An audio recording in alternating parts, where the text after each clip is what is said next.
वैसे आज की खबर सुनने के बाद आपको भी इस चीज का एहसास हो जाएगा कि किस तरह आजादी के बाद से आज तक भारत के स्वदेशी डिफेंस सेक्टर को लगातार इग्नोर किया जाता रहा और ये कोशिश बिल्कुल नहीं की गई कि हमारा स्वदेशी डिफेंस सेक्टर भी कभी अपने पैरों पर खड़ा हो सके।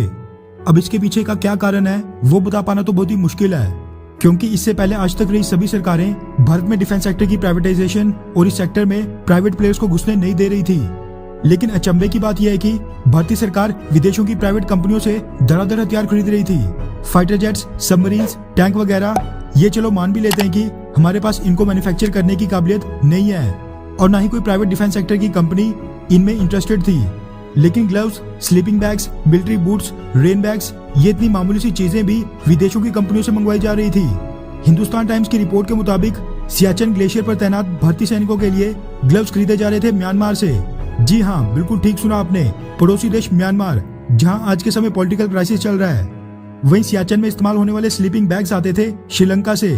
और आपको हैरानी होगी ये जानकर कि कानपुर उत्तर प्रदेश की एक कंपनी मिलिट्री बूट सप्लाई कर रही है इजरायली आर्मी के लिए, मगर इंडियन आर्मी के लिए स्पेशलाइज्ड मिलिट्री बूट्स आ रहे थे इटली से। यानी हम मार्स पर पहले अटेम्प्ट में पहुंच सकते हैं। टैंक से लेकर तोपें, अग्नि 5 जैसी मिसाइल्स, तेजस फाइटर जेट जैसे कई हाईटेक हथियार भारत में खुद ही मैन्युफैक्चर कर सकते हैं। लेकिन स्लीपिंग बैग्स, ग्लव्स और मिलिट्री बूट्स के लिए हमें म्यांमार और श्रीलंका जैसे देशों पर निर्भर रहना पड़ेगा।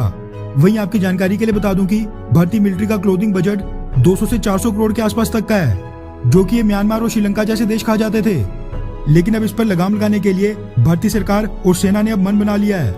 हिंदुस्तान टाइम्स की एक रिपोर्ट के मुताबिक डिपार्टमेंट ऑफ मिलिट्री अफेयर्स के सेक्रेटरी और chief of defence staff general Bipin Rawat ने एक बड़ा फैसला लेते हुए मिलिट्री क्लोथिंग के इंडिजिनाइजेशन पर जोर देने का फैसला किया है। मतलब कि अब से सियाचिन ग्लेशियर पर तैनात भारतीय सैनिकों की मिलिट्री क्लोथिंग के लिए स्वदेशीकरण का रास्ता चुनते हुए भारत की स्वदेशी कंपनियों की तलाश की जाएगी।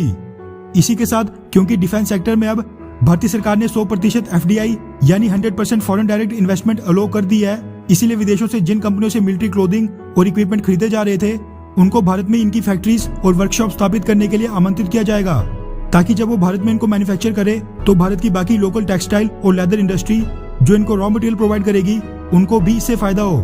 जनरल बिपिन रावत इसको लेकर कितने सीरियस हैं उसका अंदाजा आप इसी बात से लगा सकते हैं कि Bipin Rawat Bangalore based clothing manufacturing company के पास इससे संबंधित विषय पर भारतीय सेना की तरफ से डिमांड रखने खुद ही विजिट पर गए थे, जिस दौरान उन्होंने उस बैंगलोर बेस्ड कंपनी को इंडियन आर्मी की रिक्वायरमेंट बताते हुए इंक्वायर किया कि क्या वो कंपनी भारतीय सेना के लिए स्लीपिंग बैग्स, जैकेट्स और कैमोफ्लेज टेंट सप्लाई कर पाएगी या फिर नहीं।